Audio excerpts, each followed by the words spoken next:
Sejam bem-vindos ao nosso canal Você Quer Saber. Me chamo Josiel Tavares e hoje no terceiro vídeo aqui do nosso canal estaremos falando a respeito do julgamento. E diferente dos dois outros vídeos que nós tivemos antes, neste vídeo agora nós estaremos mostrando para vocês todos os pontos dentro da Palavra de Deus, a Bíblia Sagrada. E nós usaremos a versão A Bíblia de Jerusalém. Então, nessa versão A Bíblia de Jerusalém, para falar a respeito do julgamento, dando sequência e continuidade aos dois últimos vídeos aqui do canal, esse terceiro vamos considerar João, capítulo 5. O Evangelho de João, capítulo 5, o versículo 22 em diante. E vocês poderão estar acompanhando aí em suas Bíblias também.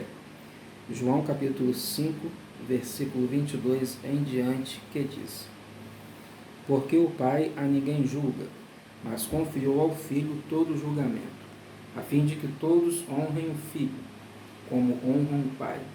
Quem não honra o Filho, não honra o Pai que o enviou. Em verdade vos digo, quem escuta a minha palavra e crê naquele que me enviou, tem vida eterna, e não vem a julgamento, mas passou da morte à vida. Em verdade vos digo, vem a hora, e é agora, em que os mortos ouvirão a voz do Filho de Deus, e os que o ouvirem viverão.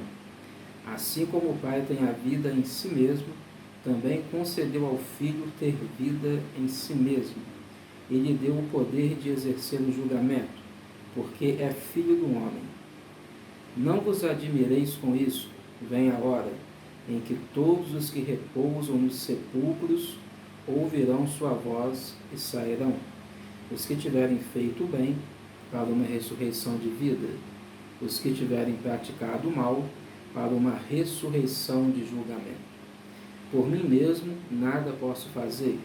Eu julgo segundo o que ouço, e meu julgamento é justo, porque não procuro a minha vontade, mas a vontade daquele que me enviou. Então nós lemos João capítulo 5, do versículo 22 até o versículo 30. E vamos agora fazer uma explicação geral de todo esse texto.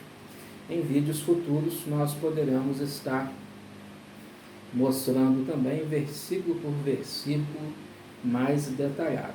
Mas no vídeo de hoje faremos um resumo geral. E para apoiar a explicação para esse texto, nós veremos daqui a pouco um outro texto, que é o de Romanos capítulo 2, e vamos relembrar o que nós vimos nos vídeos passados também. Primeiro ponto que nós observamos aqui é que o Pai a ninguém julga. Este é o início do texto, versículo 22. Como faz sentido isso? Deus Pai não julgar a ninguém. Durante todo o texto vai dizer que isso acontece porque o julgamento foi dado ao Filho. E é interessante nós notarmos que geralmente nos evangelhos se refere a Jesus como o Filho do homem. O próprio Jesus, ele faz alusão disso muitas e muitas vezes. Ele chama a si mesmo de Filho do homem. Da mesma forma que em muitos momentos Jesus é chamado de Filho de Deus. E ele também se considera Deus. Como que nós podemos entender isso com base no assunto do julgamento e, como diz o próprio texto, nas palavras de Jesus, no versículo 22 de João, capítulo 5, que Deus Pai a ninguém julga. Isso acontece pelo seguinte fato, porque quando a Bíblia usa filho de, é uma expressão que lá no hebraico, no aramaico, ela denota uma qualidade de alguém. Então, filho de significa uma qualidade, como por exemplo, filho da perdição, quer dizer o perdido. Filho da arrogância, quer dizer o arrogante. Filho do amor, quer dizer amoroso, e assim por diante. Então, quando nós observamos a expressão filho do homem, quer dizer a qualidade que o homem deve ter na sua consciência plena. Isto é algo muito importante, ou seja, a nossa evolução espiritual. Quando nós tivermos atingido o máximo da nossa evolução espiritual, nós seremos plenamente os homens que Deus espera que sejamos, homens e mulheres. Agora, como que nós podemos entender mais pormenorizado esse assunto do julgamento mostrado aqui? É interessante notarmos que no versículo 25, por exemplo, Jesus diz: em verdade vos digo, em verdade vos digo, vem a hora e é agora, em que os mortos ouvirão a voz do Filho de Deus, e os que o ouvirem viverão. Assim como o Pai tem a vida em si mesmo, também concedeu ao Filho ter a vida em si mesmo. O que significa isso? Vida em si mesmo. Quer dizer a qualidade de uma vida eterna. Apenas Deus é eterno, vive para sempre. E concede ao ser humano este privilégio também de poder viver para sempre. Mas é necessário que esta vida eterna seja uma vida verdadeira, não apenas uma vida ilusória. Como que isso acontece?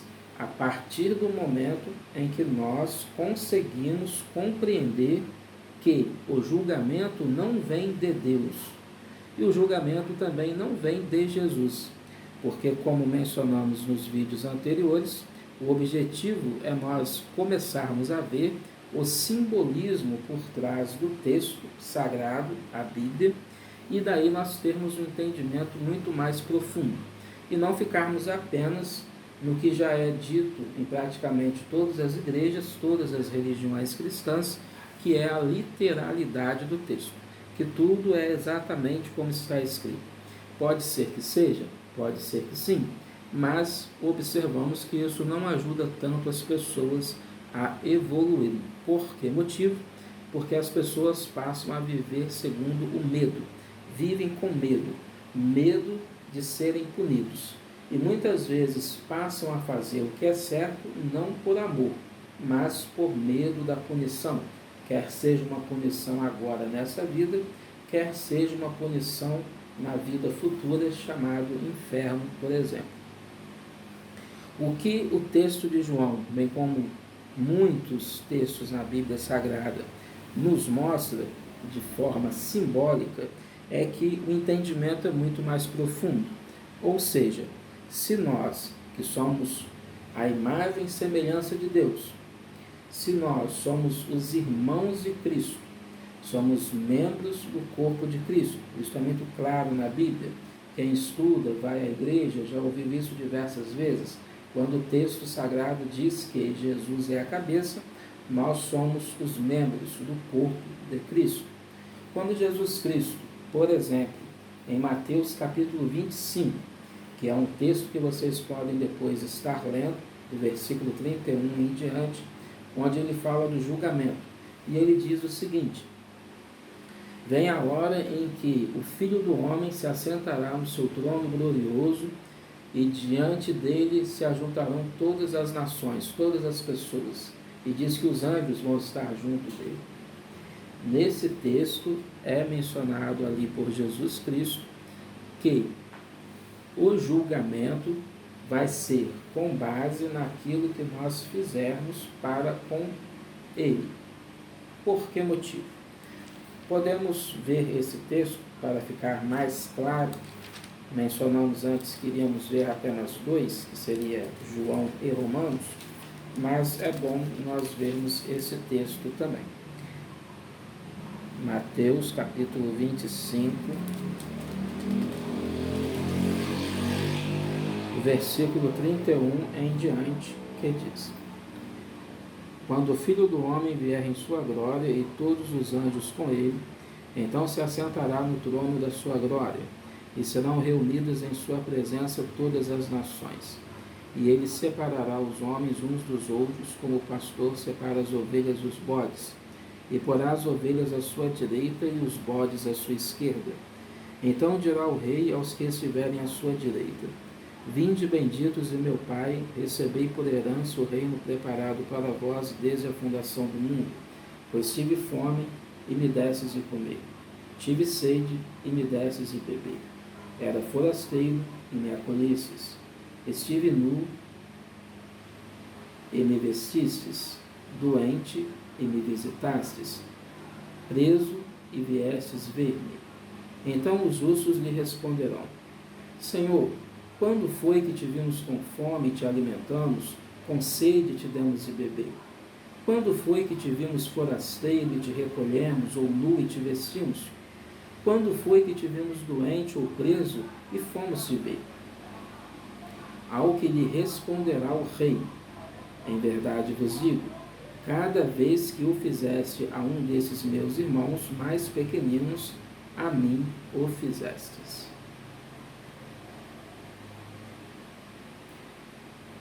Em seguida, dirá aos que estiverem à sua esquerda: Apartai-vos de mim, malditos, para o fogo eterno, preparado para o diabo e para os seus anjos, porque tive fome e não me desses de comer. Tive sede e não me desses de beber. Fui forasteiro e não me recolhestes. Estive nu e não me vestistes. Doente e preso e não me visitastes. Então também eles responderão: Senhor, quando é que te vimos com fome ou com sede, forasteiro ou nu, doente ou preso, e não te socorremos? E ele responderá com essas palavras: Em verdade vos digo, todas as vezes que o deixastes de fazer a um desses mais pequeninos, foi a mim que o deixastes de fazer. E irão estes para o castigo eterno, enquanto os justos irão para a vida eterna. O que nós entendemos desse texto, que também fala de julgamento? Que é com base naquilo que nós fazemos ao nosso próximo, ao nosso semelhante, que nós somos culpados ou desculpados, que nós somos condenados ou que nós somos absolvidos. O que significa isto então? É que a nossa consciência é que passa a nos acusar se estamos agindo corretamente ou se estamos agindo erradamente. E nós iremos colher as consequências disso. Não basta simplesmente nós sermos religiosos, frequentarmos uma igreja e acharmos que estamos salvos por este motivo. O que a Bíblia mostra é bem diferente. É que o julgamento significa a ação da nossa consciência em nós mesmos. Nós temos que perceber se estamos acertando, se estamos errando. Se estamos errando, precisamos dar os passos para a melhora. No outro texto que nós ficamos de ler, que é Romanos capítulo 2, vai unir esses três textos de uma forma que ficará mais claro. E daí faremos o resumo dos dois outros vídeos que nós já postamos aqui no canal também. Então, Romanos capítulo 2, o versículo 12 em diante. Vamos começar com o versículo 11. Romanos capítulo 2, versículo 11. Porque Deus não faz acepção de pessoas. Portanto, todos aqueles que pecaram sem lei perecerão. E todos aqueles que pecaram com lei, pela lei serão julgados. Porque não são os que ouvem a lei que são justos perante Deus, mas os que cumprem a lei é que serão justificados. Quando então os pagãos, não tendo lei, fazendo naturalmente o que é prescrito pela lei, eles, não tendo lei, para si mesmos são lei.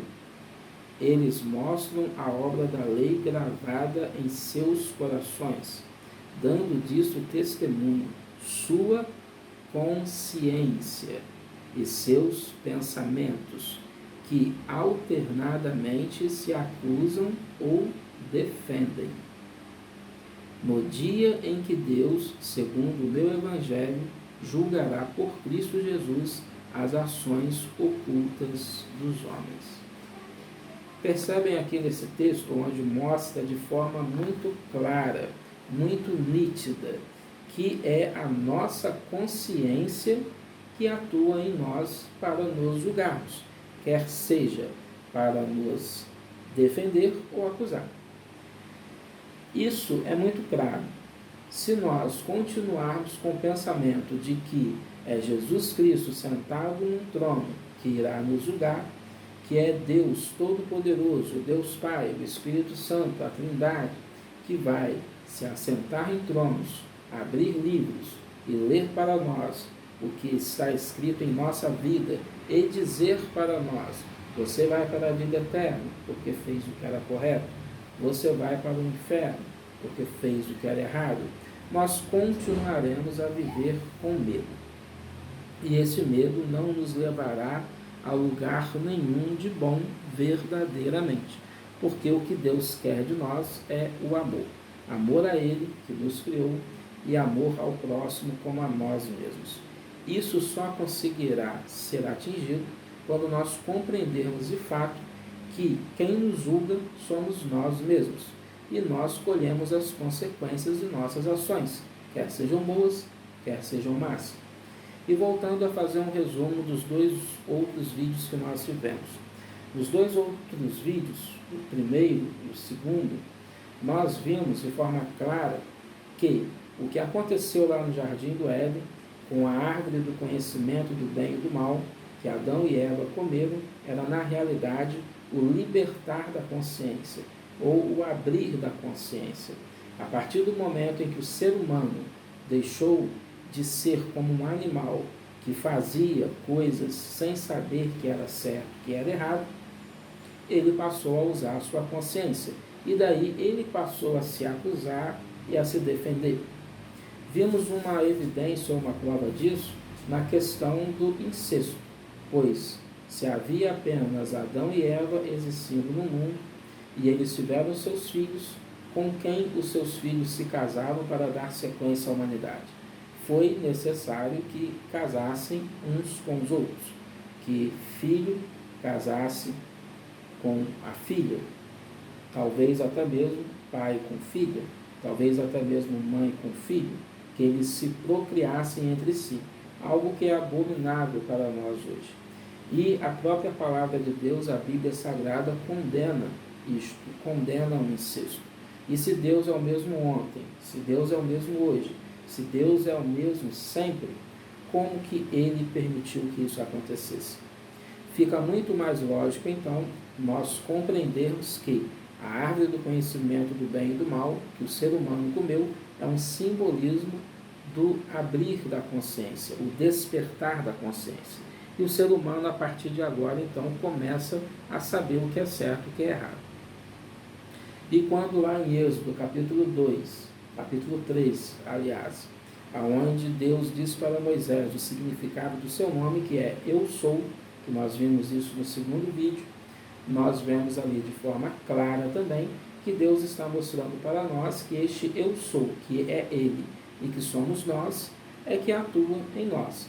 Deus nos dá toda a capacidade de vida, toda a capacidade de amar, mas infelizmente, devido àquilo que é considerado como pecado, nós acabamos fazendo escolhas más, escolhas ruins, e nós nos voltamos para Deus através do medo, o medo da punição, o medo do julgamento. E não deve ser dessa forma. Para que esse vídeo não fique grande demais, nós vamos deixar o assunto por encerrado no momento, esperando que vocês possam estar deixando seus comentários aqui abaixo do vídeo sobre o que compreenderam, o que entenderam, o que concordam e o que não concordam, para que nós possamos, a partir dos comentários de vocês, prepararmos o próximo vídeo para o nosso canal. Desejamos que fiquem todos com Deus e até o nosso próximo vídeo aqui, onde nós queremos e sabemos que você realmente quer saber. Se você quer saber a verdade, continue aqui, ligado no nosso canal. Se não se inscreveu ainda, que possa se inscrever, ativar o sininho para receber as notificações e dessa maneira também estar ajudando a si mesmo e ajudando aos seus familiares e amigos que também precisam desta evolução espiritual. Por isso, não deixe de compartilhar os nossos vídeos. Agradecemos a todos, desejamos que fiquem todos na paz do nosso Deus e do Senhor Jesus Cristo, e até o nosso próximo vídeo.